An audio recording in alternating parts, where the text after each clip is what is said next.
kinini mana keessa jiru du'a walii qabdee of ajjeesuuf dhuydee jechuudha mucaan Dubaay irraa sababaan kun iseen waan liqimsitee amma dhiiga teessa dhiiga haqqisti rakkoo guddaa keessa jirti rakkoo cimaa keessa jirti guyyaa lamaaf akka hin taane dhibamaa turte agammaattu akkasitti wanti jette jechuudha hakiim Sumayyaan tante jaartii lammataa fuudhi jette si yaayyamte jaartii lammataa ana fuutaan an jettaan hedduu si jaaladha nama nan jaalanne wajjin akkanatti qoricha koo dhugee waan meeqa keessa darbaan jira jechuun miira kootu wal gadhiise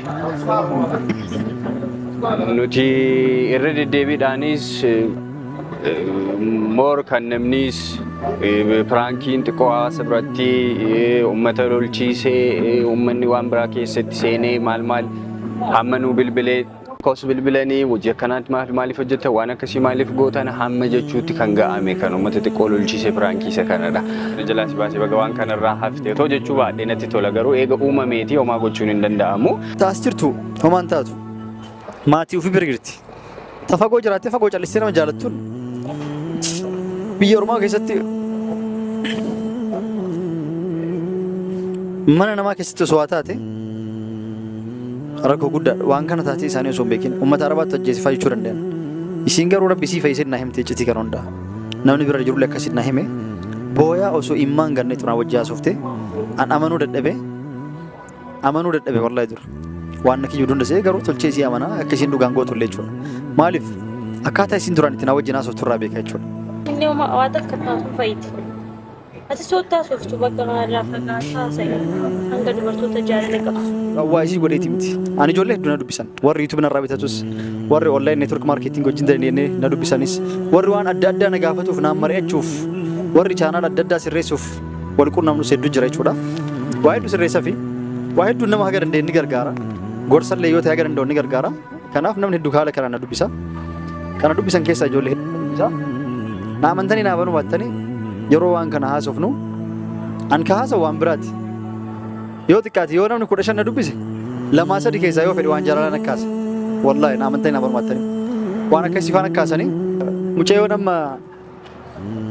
ammas kiniin liqimsituuni akkasumatti takkuu maqaa isii YouTube irrattis waamee hin beeku maqaa isiillee dhahee hin beeku nama hedduu kan sarpiraayiz daa'imman ta'e godhe jedheetiin birina ergu ijoollee ta'eetiif yeroo san nama sarpiraayiz godhe san guutuu maqaa isaa inni dhayaa YouTube irratti ebaluu jedhee bakka kanaatti irra inni dhaya sanniin keessa hin jirtu garuu dhuunfaan na dubbisti waan akka argitanii suufa bitiin aan jetti namoonni sarpiraayiz na goota suufa gatii isaa qaalii biraandii ta'e maarkaa akka xaaliyaanii fi ingiliziin fa'a bitiin aan jetti gatii isaa bareedaa laali kabirri Itoophiyaa 50 60 70 baasu akkasii laali bitiitti sa'aatillee birri Itoophiyaa 30 fa'aa ka baasu mana cirlee akkasitti kagatiin qaalii bitiin aan jetti eega biteen booda namooti bira naageessan nama akkam cimaa achi keessa qaba bira naageessan aan jetteet na ergiti haan bitee kunuuti jedhee viidiyoo raabee nu bira si geessa lakkoofsas kan jedhu waamuuf ani yoo namni sarpiraayis siif godhanaan jedhu een jedhu yoo akkasa ijoollee fi ni godhanaan jedhan tolee irraan fuudha ijoollee teetiif godhan jedhanii faayoon argan malee an siif waan kana na godhan wallaahi fedhan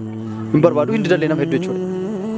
Kanaaf akkasitti eega biteen booda maan aan jetti siifi ana sarpiraayis si godhee hedduu na bilbilti hedduu osoo na bilbiltu wanni kana wanni dubbadheef kanaan duras dubbadheen beeku garuu wanni asirratti na baasuu dandeef ufajjecha waan gooteef namoota biraatiif barnoota hin ta'e jedhee waan yaadeef ammas namni birallee waan akkanaa kan gooneef miidiyaa irratti nu baasan ka jedhaniif dhugaa akka hin gooneef argitanii waan kana dubbachuu barbaade maqaa isillee dha'ee siisaa xiruun barbaadu garuu namoota birallee barnoota hin ta'e waan akkanaa akka gaariin ta'anii irraa hubatanii nama wajjiroo haasa'an likki matti haasa'anii namatti yoo kalayaan likki matti haa kalayanii hidhamuu danda'anii.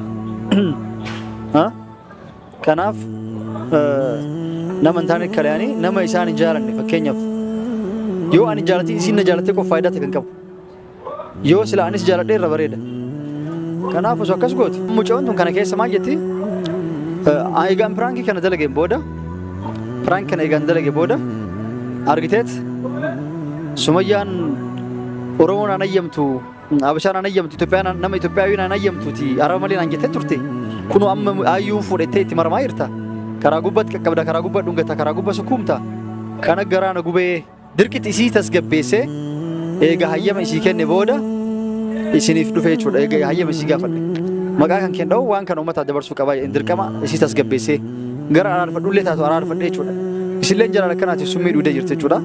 Kanaaf nama isin jaalanne tokko jaalatu hin deemina. Waan akkasiin ta'ina. Walumaa galatti alhamdulillah jedha obboleettii baga fayyite baga rabbi nagaa si fayyise jedha jalqaba fayyuu keeti. Ani si quban qabu edaa isiin samoonni aga viidiyoo kana argitee kan ilaalu jirtu waan biraa keessa jirti yoo aariidhaan anis fajjeesitte kan illee qabsti. Yeroo hedduu ayyoo si dhabe ufajjeesaa jetti wallahi na amantanii nama barbaattanii. Ufajjeesaan si argachuu qaba. Akkas ta'a. Suma jallee ni beeti mijoo. Isi manaa wajjin haasoftu isi dhibba naa bilutu beeti malee akka isin jaalan akkas taatu beetu. Angaruu mijoo yeroo dittuma jaalala akkanaa keessa seen hin jaalan. Mijoon suma jallee ni beeti. Dubbiin ammaa bira geetti sillee. Ammaa bira geetti. Ni himaniif jechuu achi ni dhageetti. Walillee haasofsiise. Akkasi. Kanaafuu obboleettii akkana hin ta'in. Har'a booda akkasitti hin deebine. Dirqama ati qofti ni jaalatteef na argattaa miti. Namni lamaa yoo waliin jaalatu argatuu hin danda'u. Baga rabbi si fayyise jedha waa hundaafuu. Dubartoonni birallee namoota hin dhabamtan nama akkasii jaalatanii nama hedduu jechuudha. Kan miidiyaa irratti icciitiin isaan baane malee kan waa hedduu wal fixu jiru jira jechuudha. Rakkoolee hedduu jira jechuudha. Kanaaf akkas hin ta'inaa. Ani wanti keessan ijoollee yeroo nu gorsa yoo wajjin haasofnu wanni an gorsu. Fakkeenya yoo mallaqa akka qabaattan taate maatii keessan yoo argatan taate mallaqa keessan qusadhaa maatii keessan illee sagaritanii argaati. Kaan of duraaf galtanii deebitanii biyya biraa baqattummaa hin deebinaa. Waan adda addaa kana gorsa akkamitti dalaganii akka jijjiiraman birrii isaanii walirra kaayatanii maal bitachuu akka qaban waan akkana wajjin haasa'e malee waan jaalala tokko dubartii wajjin ansi jaaladha na jaaladhu illee haasa'e hin beeku. Waan akkana keessa jira warrootan namootan akkana wajjin haasoftan waan hin dhabamneef of qusadhaa jedha waa hunda namattis kalooftanii iccitii keessanis himtanii waan hin taane keessan seenina. Anis hin beeka nama hedduutu iccitii ofii keessan naa himee jira jechuudha. Iccitii nama baasuuf osoo hin ta'in.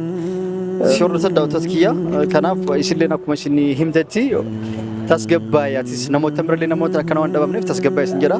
Taaftiin mee gara mubee isin dabarsaa gara wabii atis mee waan dhaamtuufee jira. Hiriyaa kiyya inni nanna qamana isaatiisi na of galchii iccitii kiyya mana jalaa baastee illee naan hin jedhini. Maal baasuu deemtu? Sadiis kata. Ay no beekuma qaban jedheeti kana qofa miti iccitii baay'eetu jira. Dubaay si fudhaa waa hundi siif godha. Akkan si godhaan jedhan. Wallahi wata akka namatti sin godhu namatti godhu illee yaadu. Amma raate miti haraama. Waan akkasii yaadu. Sababa kiyyaa nama mucaa wantoon. Akkana taate an quban qabu osoo isin achiin kuttee waan biraatuma jedhan jechuun beeku. Kanaaf waan akkana gochuun kun hedduu ulfaataadha. Wallahi hedduu garaana nyaattee isin. Ammallee inki jibdillee akka hin jenneef wallahi dhibbaan dhibba isii amana akka isin gootu. Nima gootillee dhugaan. Waan yeroo hedduu ufajjeessan hangetti duraanu. Harroon as bee iccitii siimuuf. Kanaaf akkana hin ta'in.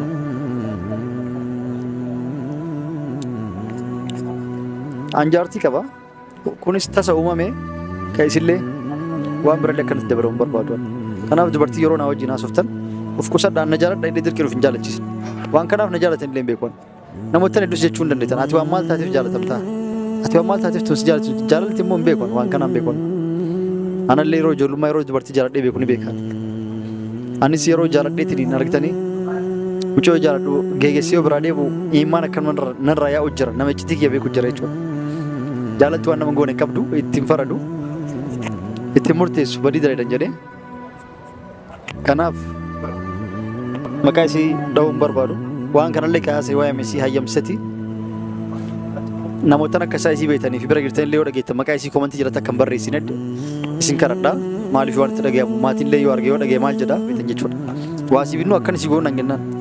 Hatta sa'aatii amma warra Ameerikaa keessaa mallaqa isii erginu mucaa ni fuutaan jedhu jira.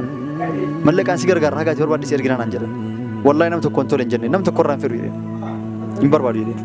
Kanaaf miti TikTokii marrattu geemii taphadhee yookaan liivii seenee naa barreessanii leenca si erguun jedhan wallahi hin firu jedhee namarraa fudhachuu hin barbaadu. Yoo dalagadhes tajaajila nageetti uftuu dhufiin qabaaf osoo hin ta'in YouTube irratti viidiyoo gadhiisee kan views irraa argadhu kan ilaalcha irraa argadhu nagayaan. Namarraa birrii fudhee birrii namaatti jiraachuu hin barbaadus.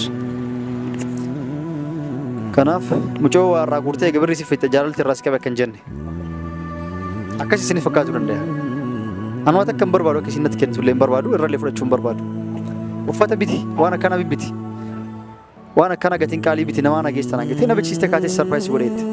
Achiin booda immoo deebisee irraa fuudhuu didan. Kanallee sii kafalama jedheenan hin barbaadu. Ati xaartee mana fincaanii mana arabaa dhiitee cinqaa meeqa namni meeqa silaalee namni meeqa si arrabsee rakkoo meeqa keessatti birrii kana fidda waan akkanaa sirraa fudhee haraama natti birrii tante sii deebisama jedhee wallaahi. Kanaaf ati waan maal taateef jechuun keessan oolu namoota hedduu أنا نمنا كستات ربي سكبت سكبة نمت كلوف تاني لكي بيكت كلا